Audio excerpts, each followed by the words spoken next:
Assalamualaikum warahmatullahi wabarakatuh. Salam sejahtera. Apa kabar semuanya? Semoga dimanapun kalian berada, kalian tetap dalam keadaan sehat walafiat dan berbahagia.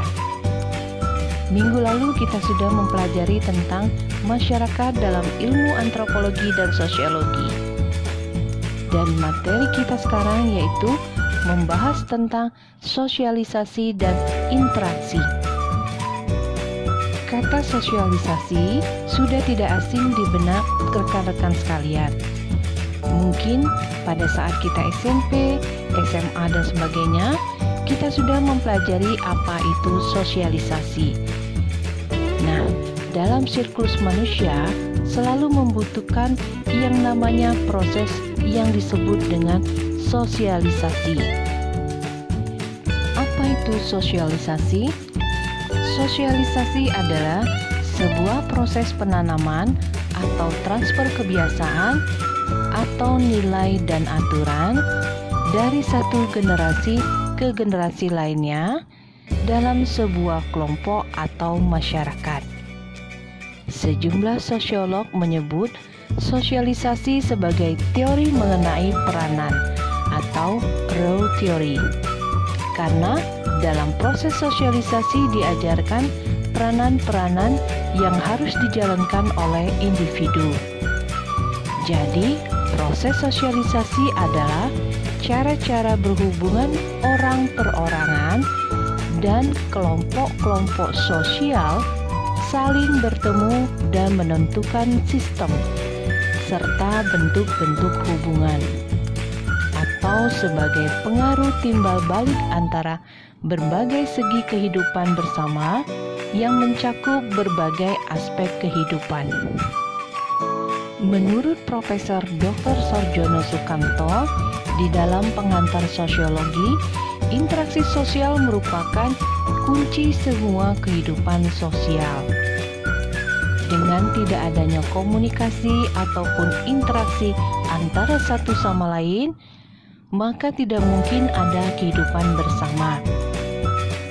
Jika hanya fisik yang saling berhadapan antara satu sama yang lain, tidak dapat menghasilkan sebuah bentuk kelompok sosial yang dapat saling berinteraksi. Maka dari itu, dapat disebutkan bahwa interaksi merupakan dasar dari suatu bentuk proses sosial. Karena tanpa adanya interaksi sosial, maka kegiatan-kegiatan antara satu individu dengan yang lainnya tidak dapat disebut sebagai interaksi. Selanjutnya, menurut Mead, ada beberapa tahap proses sosialisasi. Yang pertama, play stage. Bahkan sebelum tahap play stage ada yang namanya preparatory stage. Apa itu preparatory stage? Yaitu saat dimana anak masih mempersiapkan diri untuk mengenal dunia sosialisasi. Misalnya, anak bayi mulai mengenal dunia sosialisasi dengan menyebut kata pertama papa, mama, dan sebagainya. Selanjutnya, play stage si anak akan mulai menirukan apa yang dilakukan oleh orang-orang sekitarnya. Misalnya, orang di sekitarnya makan pakai tangan kanan, dan si anak pun akan makan dengan memakai tangan kanan pula. Bahkan ada peribahasa, buah tidak akan jatuh jauh dari pohonnya. Nah, jadi di dalam tahap ini, anak akan mencoba meniru apa yang kemudian yang dilakukan oleh orang-orang di sekitarnya, khususnya adalah orang tua. Karena bagaimanapun, keluarga merupakan agen sosialisasi yang pertama dan utama. Selanjutnya adalah tahap game stage, yaitu di mana anak sudah siap bertindak. Setelah dia mulai meniru, kemudian dia mulai sadar tentang posisi dan posisi orang lain. Sadar bahwa ini adalah orang tuanya, sadar bahwa ini adalah temannya dan sebagainya. mulai dia bersiap berhubungan dengan orang-orang di luar keluarganya, dan sebagainya. Inilah yang disebut sebagai tahap game stage. Dan yang terakhir dalam tahap proses sosialisasi adalah tahap generation order, yaitu tahap penerimaan norma formatif. Anak ini sudah siap, sudah dianggap dewasa, siap menerima norma, nilai, dan rutin pengetahuan. Misalnya tentang nilai norma, bahwasanya ini melanggar aturan. Misal, melanggar peraturan di jalan raya, dan dia harus mentaati peraturan lalu lintas agar selamat di jalan. Inilah yang disebut dengan tahap generation order. Bentuk umum proses sosial adalah interaksi sosial atau social interaction, dan sebagai syarat terjadinya aktivitas sosial. Interaksi sosial adalah hubungan-hubungan sosial yang dinamis yang menyangkut hubungan antara orang perorangan, antara kelompok manusia, maupun antara kelompok manusia dengan orang perorangan.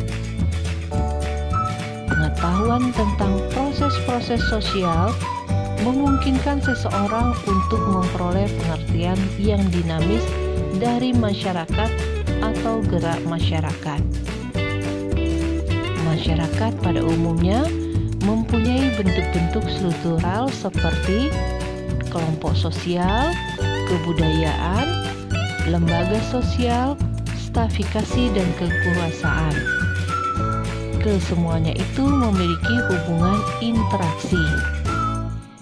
Perubahan dan perkembangan masyarakat yang mewujudkan segi dinamikanya disebabkan anggota masyarakat senantiasa mengadakan hubungan satu dengan yang lainnya, baik dalam bentuk orang perorangan maupun kelompok masyarakat. Syarat-syarat terjadinya interaksi sosial. Yang pertama, adanya kontak sosial. Kedua, adanya komunikasi. Dalam bahasa Latin, kontak berasal dari kata con atau cum dan tengo. Con atau cum berarti bersama-sama, sedangkan tengo berarti menyentuh. Jika diartikan secara fisik, menyentuh adalah hubungan badania. Jika dikaitkan dengan perkembangan teknologi saat ini, berhubungan dengan orang lain dapat melalui sarana, misal seperti telepon, telegram, radio, televisi, surat kabar, koran, majalah, dan sebagainya.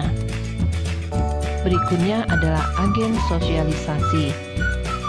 Menurut Puller dan Jeko 1973, ada 4 agen sosialisasi, yaitu yang pertama keluarga, kedua teman bermain, ketiga sekolah, 4 media massa.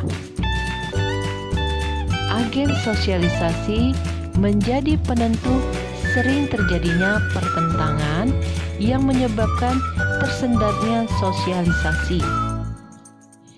Sosialisasi dibagi 2 bentuk, yaitu sosialisasi primer dan sosialisasi sekunder. Sosialisasi primer adalah sosialisasi pertama yang dijalani individu semasa kecil, melalui mana ia menjadi anggota masyarakat. Sedangkan sosialisasi sekunder adalah proses berikutnya yang memperkenalkan individu yang telah disasosialisasi ke dalam sektor baru dari dunia objek masyarakatnya.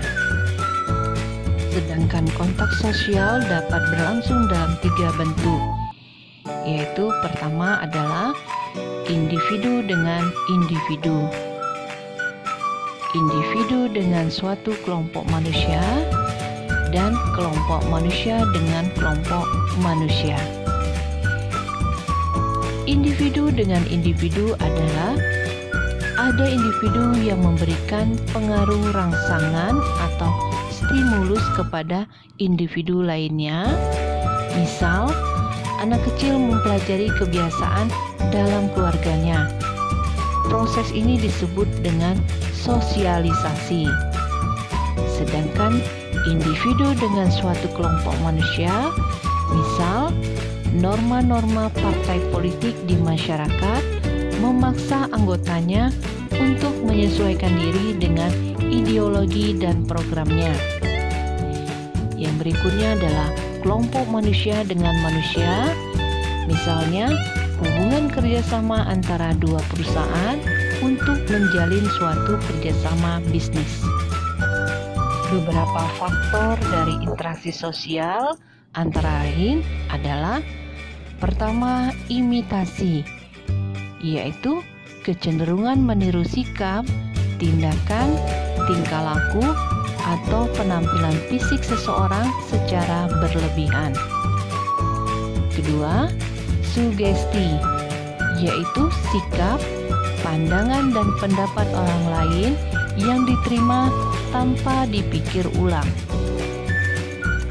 Tiga, simpati, yaitu suatu proses ketika seseorang merasa tertarik kepada pihak lain berkaitan dengan perilaku atau penampilannya.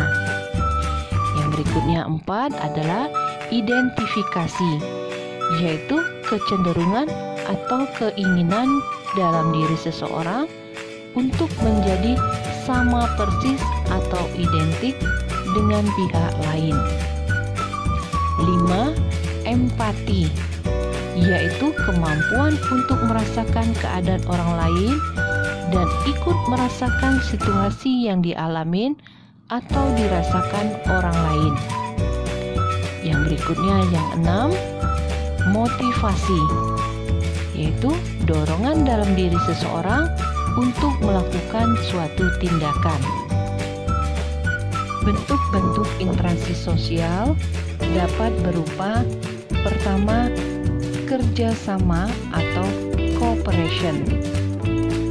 Dalam sosiologi terdapat 5 bentuk kerjasama, yaitu kerukunan yang mencakup gotong royong dan tolong menolong, bargaining, yaitu pelaksanaan perjanjian mengenai pertukaran barang-barang dan jasa antara dua organisasi atau lebih.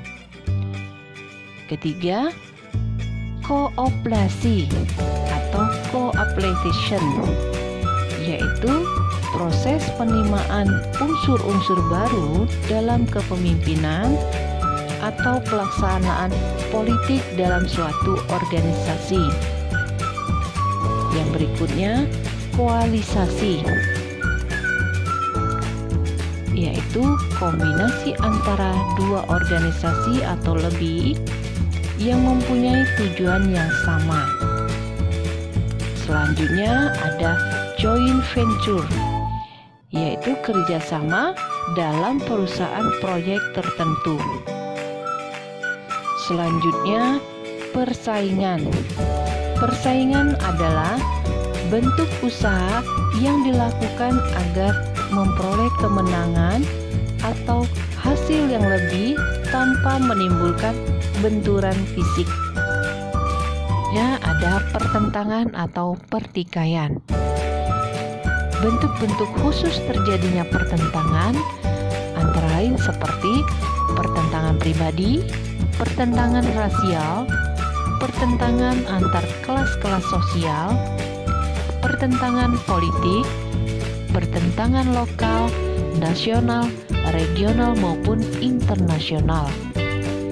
Akibat terjadinya pertentangan, maka akan terjadi keretakan di masyarakat, bertambahnya solidaritas in-group, perubahan kepribadian para individu, hancurnya harta benda dan korban nyawa, dominasi dan takluknya salah satu pihak.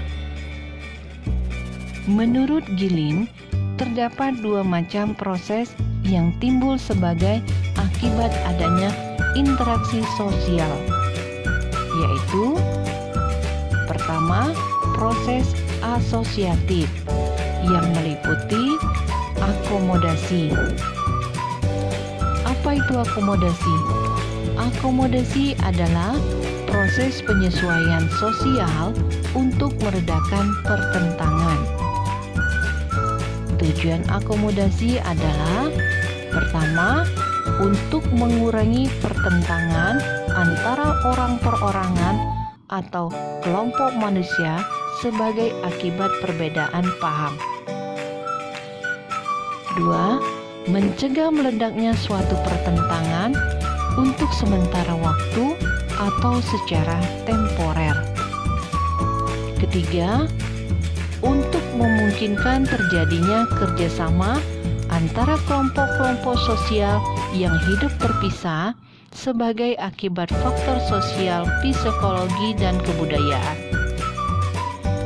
Tujuan akomodasi yang selanjutnya adalah mengusahakan peleburan antara kelompok-kelompok sosial yang terpisah, misal lewat perkawinan campuran atau asimilasi dalam arti luas. Asimilasi.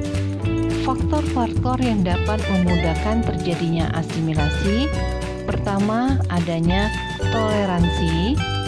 Kedua, kesempatan-kesempatan yang seimbang di bidang ekonomi. Tiga, sikap menghargai orang asing dan kebudayaannya. Empat, sikap terbuka dari golongan yang berkuasa di masyarakat. Lima, persamaan dalam unsur-unsur kebudayaan. 6. Perkawinan campuran. 7. Adanya musuh bersama dari luar. Yang disebut dengan akulturasi adalah proses sosial di mana suatu kebudayaan menerima unsur-unsur dari suatu kebudayaan lain tanpa menyebabkan hilangnya bentuk kepribadian sendiri. Selanjutnya, proses yang timbul sebagai akibat adanya interaksi sosial. Yang kedua adalah proses disasosiatif yang meliputi persaingan. Persaingan adalah bentuk usaha yang dilakukan agar memperoleh kemenangan atau hasil yang lebih tanpa menimbulkan benturan fisik. Kedua, kontraversi. Kontraversi merupakan bentuk interaksi sosial yang berada di antara persaingan dan konflik. Yang terakhir adalah pertikaian atau pertentangan. Nah, itulah penjelasan tentang sosialisasi dan interaksi. Sekian penjelasan dari saya. Dan jangan lupa like and subscribe agar channel ini semakin berkembang. Terima kasih. Sampai jumpa dalam video selanjutnya. Wassalamualaikum warahmatullahi wabarakatuh.